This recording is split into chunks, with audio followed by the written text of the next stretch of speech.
Jesse Harding Pomeroy, born November 29, 1859, was a convicted American serial killer. The youngest person in the history of the Commonwealth of Massachusetts to be convicted of murder in the first degree. He was found guilty by a jury trial held in the Supreme Judicial Court of Suffolk County in December 1874. From 1871 to 1872, there were reports that several young boys were individually enticed to remote areas and attacked by a slightly older boy. However, no one was ever arrested. The attacks were noteworthy due to the extreme amount of brutality used by the assailant. The young boys were beaten with fists, belts, and in at least 2 of the attacks, a knife. Some of the boys were permanently scarred. In 1872, Ruth and the 2 children moved to South Boston. Pomeroy's attacks on young boys continued. He was finally arrested and his case was heard in front of a juvenile court judge.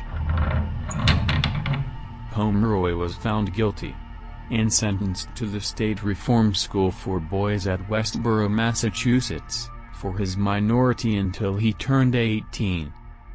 The Boston Globe covered this story. The last line of the article, "It is generally concluded that the boy is mentally deficient." In February 1874, at the age of 14, Pomeroy was paroled back to his mother and brother in South Boston. His mother ran her own dressmaking shop, and his brother Charles sold newspapers. In March 1874, a 10-year-old girl from South Boston, named Katie Curran, went missing. On April 22, 1874, the mutilated body of 4-year-old Horace Millen was found on the marsh of Dorchester Bay. Immediately, the police detectives sought out Pomeroy, despite lacking evidence implicating him in the crime. The body of Katie Curran was found later in the basement of Pomeroy's mother's dress shop. Her remains were hastily and carelessly concealed in an ash heap. Pomeroy was pronounced guilty on December 10, 1874, with the jury's recommendation of mercy on account of the prisoner's youth. Pomeroy's attorney, Charles Robinson, filed 2 exceptions, which were overruled.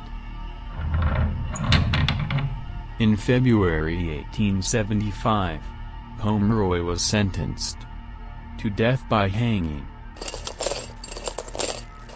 In August 1876, the council took a 3rd vote, anonymously, and Pomeroy's sentence was commuted to life in prison, in solitary confinement.